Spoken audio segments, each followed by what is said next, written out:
ऐसा कि कल जब ये आह्वान कर रहे थे 2100 रुपए का, तो आपने इनकी बात नोट नहीं करी होगी। इन्होंने क्या बोला कि मेरी बहनों, मैं चुनाव जीतने के बाद तुम्हें 2100 रुपया दूंगा हर महीने, लेकिन मुझे 60 से 65 सीटें जितवाना आपकी जिम्मेवारी है।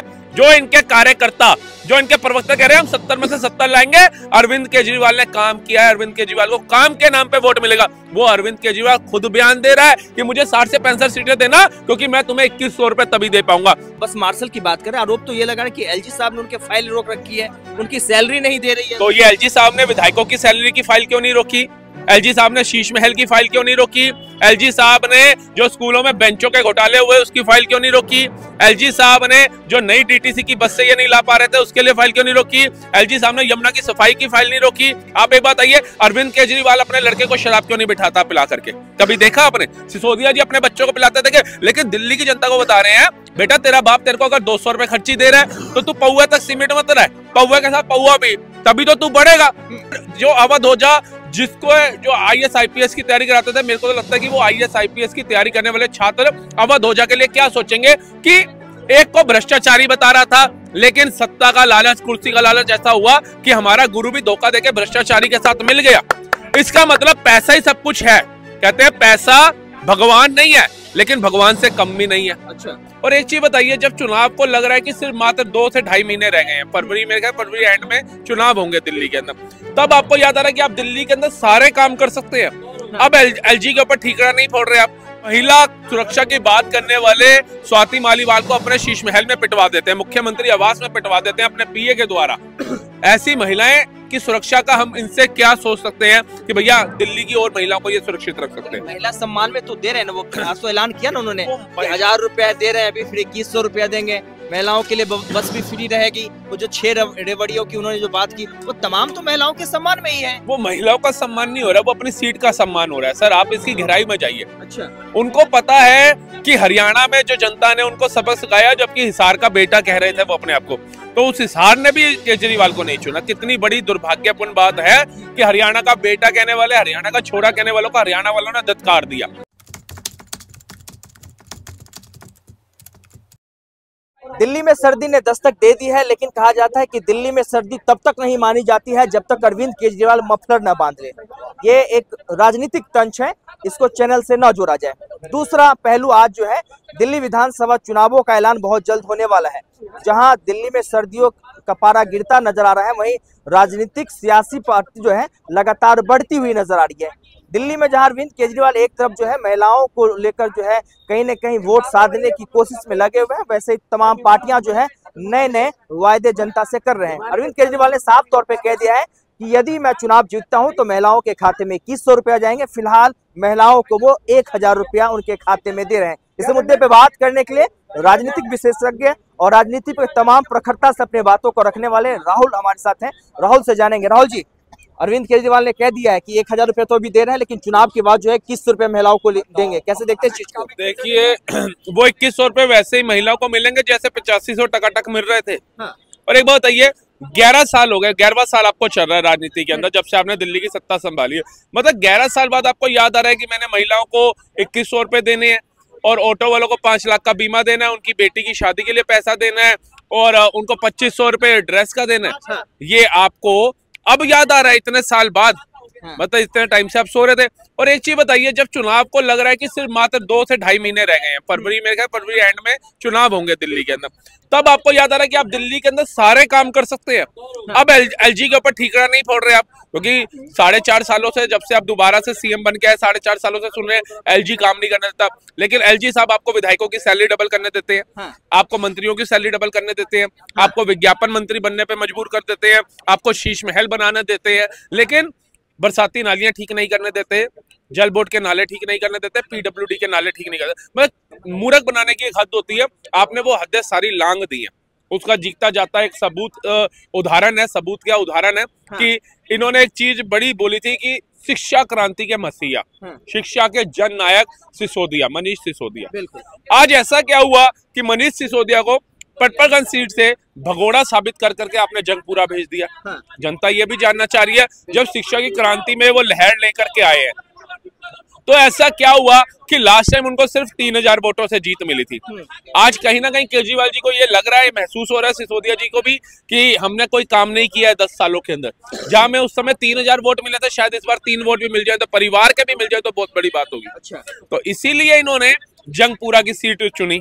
और अगर हम इसकी गहराई में जाएंगे तो हमें पता चलेगा कि इतनी बड़ी दिल्ली में 70 विधानसभा सीटों के अंदर सिर्फ जंगपुरा की सीट पे ही सिसोदिया जी को क्यों भेजा गया, उसमें आप जाएंगे तो आपको पता चलेगा। उधर वोट बैंक जो है, मुस्लिम आबादी ज्यादा है और सिख आबादी ज्यादा है।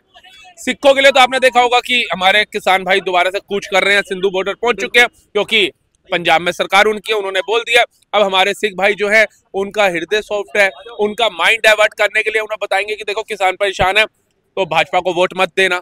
कांग्रेस वैसे ही दूर दूर तक किसी को नजर नहीं आ रही है, दूरबीन से भी देखें तो एक तो सिखों का वोट हासिल करना, दूसरा मुसलमानों का वोट हासिल करना और सिसोदिया जी की सीट को बचाना। अच्छा। ये इनका मेन उद्देश्य है, जहां तक हमें समझ आता है, जहां तक हमने स्टडी की है। ठीक है, उसके बाद अगर आप आ जाते हैं अवध ओझा को लेकर के, तो ये अवध ओझा को जिन्होंने पर्पल सीट से उतारा है, अगर आप इनकी रील्स देखेंगे तो आपको पता चलेगा कि ये वही अवध ओझा जी हैं जो कल तक इनके काले कारनामों के चिट्ठे खोल रहे थे, इनके भ्रष्टाचार के चिट्ठे खोल रहे थे। कल तक वो बता रहे थे कि जब कोरोना काल के अंदर लोगों के पास कफन नहीं मिल रहा था चिता को ढकने के लिए, लाश को ढकने के लिए, तब केजरीवाल साहब अपने शीश महल के अंदर लाखों रुपए के पर्दे लगवा रहे थे।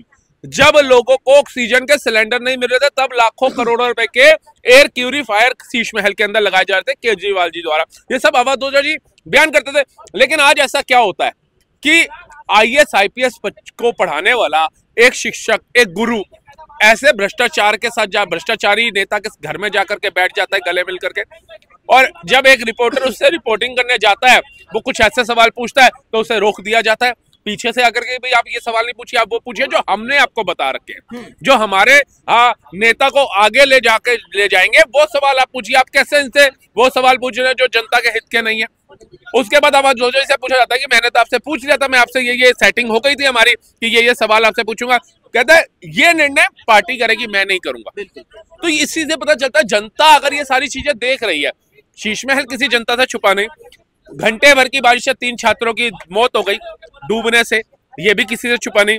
हर मोहल्ले गले की हालत इस समय क्या है, बरसाती नालियों की हालत देख लीजिए, जल बोर्ड के नालों की हालत देख लीजिए, ये भी किसी से नहीं छुपा है। उसके बाद भी अगर दिल्ली की जनता केजरीवाल के ऊपर ये सोच के विश्वास जताती है कि हमारे दादा परदादा तो कांग्रेस को वोट देते थे और कांग्रेस का वर्चस्व दिल्ली में रहा नहीं है, तो हम आम आदमी पार्टी को वोट देते हैं, भाजपा को नहीं देंगे, तो ये आपकी सबसे बड़ी गलती होगी। क्योंकि जो बुजुर्ग आपके गलती कर गए, या हो सकता है उनके उस समय जब देश आजाद हुआ उस समय ऑप्शन ही एक था कांग्रेस, सेकंड कोई ऐसी पार्टी थी नहीं जिसको आप चुन सकते थे। लेकिन अगर आज आपने देखना है कि आपके बच्चे ये कीचड़ वाले माहौल के अंदर स्कूल ना जाएं, किंतन जैसे बच्चों की हत्याएं सरकारी अस्पतालों में ना हो, स्कूलों में ना हो, मरीज जो 3-3 सरकारी अस्पतालों में लिटा दिए जाते हैं, ऐसी सिचुएशन आगे ना आए, महिला सुरक्षा की बात करने वाले स्वाति मालीवाल को अपने शीश महल में पिटवा देते हैं, मुख्यमंत्री आवास में पिटवा देते हैं अपने PA के द्वारा। ऐसी महिलाएं की सुरक्षा का हम इनसे क्या सोच सकते हैं कि भैया दिल्ली की और महिलाओं को ये सुरक्षित रख सकते हैं। महिला सम्मान में तो दे रहे हैं ना, वो आज तो ऐलान किया ना उन्होंने, 1000 रुपया दे रहे हैं, अभी फिर 2100 रुपया देंगे, महिलाओं के लिए बस भी फ्री रहेगी। वो जो 6 रेवड़ियों की उन्होंने जो बात की, वो तमाम तो महिलाओं के सम्मान में ही है। वो महिलाओं का सम्मान नहीं हो रहा, वो अपनी सीट का सम्मान हो रहा है। सर आप इसकी गहराई में जाइए। अच्छा, उनको पता है कि हरियाणा में जो जनता ने उनको सबक सिखाया, जबकि हिसार का बेटा कह रहे थे वो अपने आप को, तो उस हिसार ने भी केजरीवाल को नहीं चुना। कितनी बड़ी दुर्भाग्यपूर्ण बात है कि हरियाणा का बेटा कहने वाले, हरियाणा का छोरा कहने वालों को हरियाणा वालों ने धत्कार दिया। अच्छा। उसके बाद ये महाराष्ट्र चुनाव लड़ने गए, महाराष्ट्र जमानत, जब कश्मीर जम्मू एंड कश्मीर में गए वहां 1 सीट जीते, बाकियों पे जमानतें जब। तो मतलब अगर मैं कहता हूं कि इतिहास भी अगर पन्ने खोलेगा ना, तो जमानत जब्त मुख्यमंत्री का अगर किसी को खिताब मिलेगा तो वो अरविंद केजरीवाल जी को मिलेगा। इनके जैसा झूठा नेता तो बहुत हुए झूठे, वो सत्ता हासिल करने कई झूठ बोलते, लेकिन इस तरीके का झूठ कि अपने बच्चों की कसम झूठी खा लेना। और जो अवध ओझा जिसको जो IAS IPS की तैयारी कराते थे, मेरे को तो लगता है कि वो IAS IPS की तैयारी करने वाले छात्र अवध ओझा के लिए क्या सोचेंगे कि एक को भ्रष्टाचारी बता रहा था, लेकिन सत्ता का लालच, कुर्सी का लालच ऐसा हुआ कि हमारा गुरु भी धोखा देके भ्रष्टाचारी के साथ मिल गया। इसका मतलब पैसा ही सब कुछ है। कहते हैं पैसा भगवान नहीं है, लेकिन भगवान से कम भी नहीं है। अच्छा, सही बात है। ठीक है, अब अवध ओझा ने भी सोचा कि मैं इन बच्चों को IAS IPS पढ़ा रहा हूँ, कितना कमा लूंगा। हाँ। जब एक आम आदमी कमिश्नर होकर के अपनी नौकरी छोड़ सकता है, उसमें वो लग्जरी पर्दे नहीं लगाता रिमोट वाले अपने घर में अपनी वाइफ के लिए। उधर वो एसी नहीं लगाता 72 लाख रुपए के 10 15 उधर वो 50 लाख के एलसीडी नहीं लगाता, उधर सेंट्रलाइज एसी नहीं लेता, उधर जिम से लेकर के पूल तक जकूजी तक नहीं लगाता है वो। लेकिन अचानक आम आदमी बन करके आता है दिल्ली की सत्ता के अंदर और कहता है ये सारे चोर हैं, मैं ही एक संत हूं, मेरे ही नाम के आगे अरविंद केजरीवाल श्री श्री श्री 1008 लगा दो आप लोग। अच्छा, मैं अवतारित हुआ हूं, मैं इनको बताऊंगा। और जनता भी हमारे दिल्ली की तो भोली भाली है ही है, दिल्ली दिल वालों की कही जाती है। तो शीश महल को तो छोड़ दिया ना, उन्होंने कहा था कि जो मुख्यमंत्री आएगा वो शीश महल में रहेगा। देखिए, अगर बाप लात मार के औलाद को निकाल रहा है ना, निकम्मी औलाद को घर से बाहर, तो इसका मतलब ये नहीं है औलाद ने घर छोड़ दिया। अच्छा। उसके निकम्मेपन के कारण बाप ने लात मारी है कि तू डिजर्व नहीं करता इस घर में रहना। सुप्रीम कोर्ट ने उसको लताड़ लगाई है, उसने जो शराब घोटाले करे उसको लेकर के। आप एक बात आइए, अरविंद केजरीवाल अपने लड़के को शराब क्यों नहीं बिठाता पिला करके? कभी देखा आपने? सिसोदिया जी अपने बच्चों को पिलाते थे। लेकिन दिल्ली की जनता को बता रहे हैं, बेटा तेरा बाप तेरे को अगर 200 रुपए खर्ची दे रहा है तो तू पौवा तक सीमेंट मत रहा है, पौवा के साथ पौवा भी, तभी तो तू बढ़ेगा। तुझे दिल्ली के हम तो मोदी को कह रहे हैं रोजगार नहीं दे रहा, लेकिन दिल्ली में मैं केजरीवाल जी कितने रोजगार दे रहे हैं उस पर बात करो। वो मार्शल जिनको वोट इलेक्शन हुआ नौकरी दी, 1.5-2 महीने बाद नौकरी छीन ली गई, वो गाड़ियों के ऊपर रेड लाइट पे कपड़े मार रहे थे, गाड़ियां साफ कर रहे थे। ये दुर्भाग्यपूर्ण आरोप तो जो जिस बस मार्शल की बात करें, आरोप तो ये लगा कि एलजी साहब ने उनके फाइल रोक रखी है, उनकी सैलरी नहीं दे रही है। तो ये एलजी साहब ने विधायकों की सैलरी की फाइल क्यों नहीं रोकी? एलजी साहब ने शीश महल की फाइल क्यों नहीं रोकी? एलजी साहब ने जो स्कूलों में बेंचों के घोटाले हुए उसकी फाइल क्यों नहीं रोकी? एलजी साहब ने जो नई डीटीसी की बस से ये नहीं ला पा रहे थे उसके लिए फाइल क्यों नहीं रोकी? एलजी साहब ने यमुना की सफाई की फाइल नहीं रोकी? ये सारी फाइलें एलजी साहब ने रोक दी।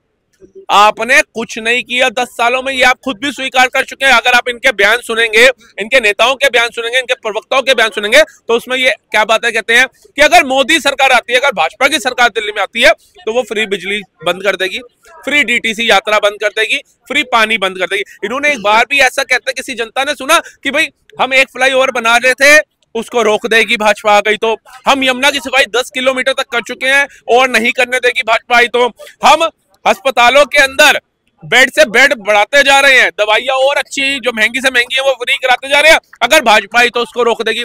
इन्होंने ऐसा कोई नहीं कहा, इन्होंने नहीं बोला कि हमने कॉलोनियों की सोसाइटीज की सड़कें नहीं बनवानी है वो रोक देगी, सीवर नालियां डलवानी है वो रोक देगी, जल बोर्ड के नाले 20-20 साल पुराने डले हुए हैं उनको नया रेनोवेट करके डलवाना है वो रोक देगी। इन्होंने एक भी नहीं कहा, इन्होंने सिर्फ फ्री की रेवड़ियों पे बात करी है। फ्री की रेवड़ियां राहुल जी महाराष्ट्र में भी तो दे रही है ना महाराष्ट्र सरकार, वो बहन लाडली योजना के माध्यम से, वो झारखंड में भी दिया जा रहा है, तमाम राज्यों में दिया जा रहा है, तो दिल्ली में अगर दिया जा रहा है तो क्या दिक्कत? देखिए फिर दिया जा रहा है, दिया क्यों नहीं गया 1000 रुपया अगर बोला था तो? अगर लाडली योजना के तहत दिया गया ना बहनों को, रोका तो नहीं गया। लेकिन ये पूरा विपक्ष लाडली योजना जो भाजपा सरकार की आई थी उसका विरोध कर रहा था कि क्या मतलब है रेवड़ियां बांट रहे हैं मोदी जी खुद तो। लेकिन महालक्ष्मी योजना जो झारखंड में चालू हुई इनकी, उसके लिए तो फूल बरसा रहे थे ये।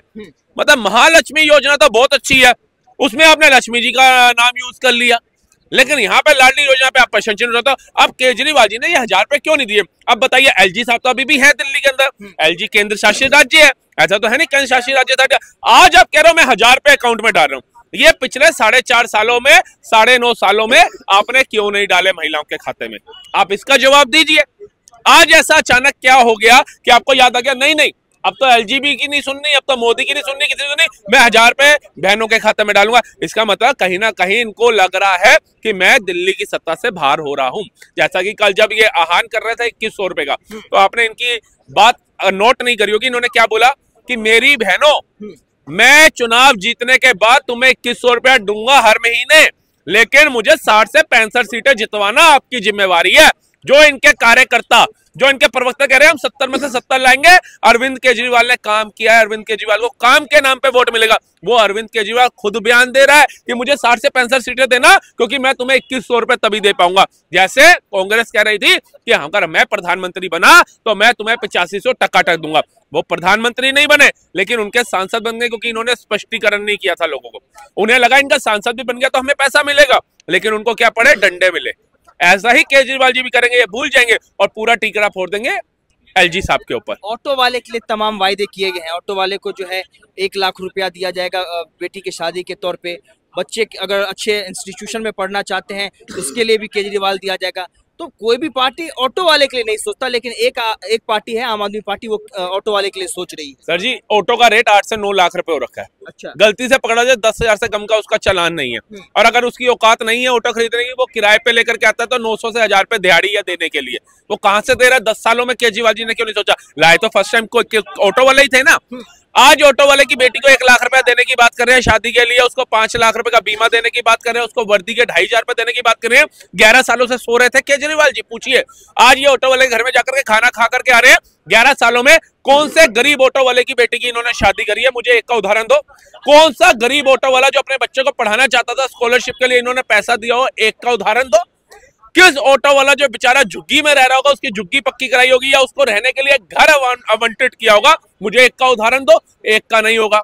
सिर्फ चुनाव से 2 महीने पहले आपको सारी चीजें याद आ रही हैं। क्या आपसे बड़ा गरीबों का कोई हितैषी ही नहीं हो सकता? लेकिन गरीबों के लिए आपने किया क्या, ये भी तो जनता पूछ रही है। आप एक बात आइए, लोकनायक हॉस्पिटल हो, पंत हॉस्पिटल हो, गुरु तेग बहादुर हॉस्पिटल हो, ये जितने सरकारी हॉस्पिटल है एक बार इधर जाकर के देखिए। यहाँ पर कोई लीवर ट्रांसप्लांट के केस नहीं आ रहे, हार्ट ट्रांसप्लांट के केस नहीं आ रहे। यहाँ किसके आ रहे हैं? डेंगू, मलेरिया, चिकनगुनिया के, हैजा के, टाइफाइड के। ठीक है जी, ये जाकर के आप देखिए कि ये बेचारे लोग जो गरीब है, समझो कि अगर पंत हॉस्पिटल दिल्ली के इधर है और किसी ने द्वारका से इलाज कराने जाना है, वो बेचारा रात को ठंड में भारी सो रहा है कि बार बार आकर के कौन अप डाउन करेगा अपने परिवार के लिए। बच्चा एक बीमार हुआ है, पीड़ित पूरा परिवार है उसका, जाकर के देखिए क्यों उसका इलाज ठीक से नहीं हो रहा। क्यों एक ही बेड पे 3-3 पेशेंट लिटा दिए, मलेरिया का भी उधर लिटा हुआ है, सर्दी जुकाम वाला भी उधर ही लिटा रखा है। आप जाकर के स्थिति देखिए। उसके बाद कोई एक्सीडेंटल केस आया, चद्दर अगर खून पे लग जाता है उसका, या वो ब्लड टेस्ट के लिए खून निकालते हैं, वो खून जब बेड पे गिर जाता है उसी खून के ऊपर दूसरे बंदे को लिटा दिया जाता है। बेडशीट तक चेंज करने का टाइम नहीं है। केजरीवाल जी को खुद खांसी आ जाए, ये फटाफट भागते हैं मैक्स, खांसी और ज्यादा बढ़ जाए फ्लाइट पकड़ते हैं बेंगलुरु। लेकिन क्या दिल्ली की गरीब आबादी जो है, जो ये खुद कहते थे कि दिल्ली की 80% आबादी गरीब है, और मेरी तो छाती जलती है कि दिल्ली की मुख्यमंत्री इतने बड़े घर में रहती है, 8-8, 10-10 एसी चला करके रहती है, उसका बिल कौन भरता होगा? आज आपको खांसी आ रही है, मैक्स जा रहे हो, फ्लाइट पकड़ के बेंगलोर जा रहे हो। क्या भारत की, दिल्ली की जनता, गरीब जनता जो झुग्गी झोपड़ी में रहती है, क्या उसका अधिकार नहीं है मैक्स जैसे हॉस्पिटल में इलाज कराने का, फोर्टिस जैसे हॉस्पिटल में इलाज करने का? आपने क्यों आयुष्मान कार्ड लागू नहीं किया दिल्ली के अंदर? आप बताइए। आप धोखे तो बहुत देते हैं कि एलजी ये नहीं करने देता, एलजी वो नहीं करने देता, लेकिन जो दिल्ली की जनता के हित के लिए आयुष्मान कार्ड आ रखा है, आप उसको लागू क्यों नहीं करते? क्या आपको डर है? अगर आपने काम किए हैं तो मेरे को नहीं लगता कि आयुष्मान कार्ड लेने के बाद भी लोग मोदी की तरफ जाएंगे, कुछ जाएंगे। लेकिन जब आपने मोदी से भी ज्यादा दिल्ली में काम करने का दावा आप करते हो, तो आपको डर किस चीज का है? करो ना। कांग्रेस शासित कई राज्य हैं जहां आयुष्मान कार्ड लागू हुआ है, सिर्फ बंगाल के अंदर, कलकत्ता बंगाल के अंदर और दिल्ली के अंदर ऐसा क्या है जो लागू नहीं किया जा रहा? क्या डर है इनको वोट बैंकिंग छीनने का? तो ये एक सबसे मेन इनका जो माइनस पॉइंट है वो ये है। चलिए, तो आशुतोष, ये साफ तौर पे जग जाहिर हो चुका है कि दिल्ली में जब विधानसभा के चुनाव होंगे, वो चुनाव जो है बड़ा दिलचस्प होगा। लिहाजा इस बात को लेकर तमाम जो है पार्टियां इस समय जनता के बीच में जाकर अपने बातों को रख रही हैं। और इस वीडियो को देखने के बाद आपकी क्या प्रतिक्रिया है, हमें कमेंट बॉक्स में जरूर बताएं। और देश दुनिया के तमाम खबरों के लिए बने रहे मीडिया संतोष के साथ। गूंजता भारत, दिल्ली।